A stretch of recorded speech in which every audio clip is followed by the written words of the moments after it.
şuradan ses geliyor. Köpek sesi, bakalım bir.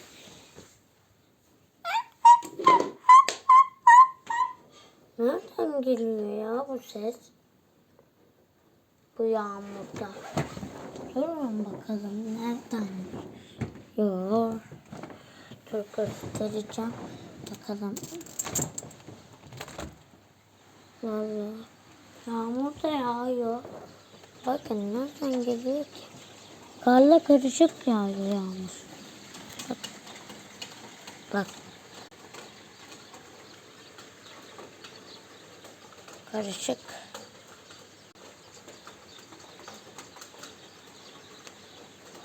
Yok.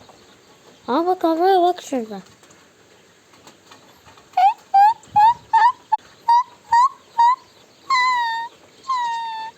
Yok.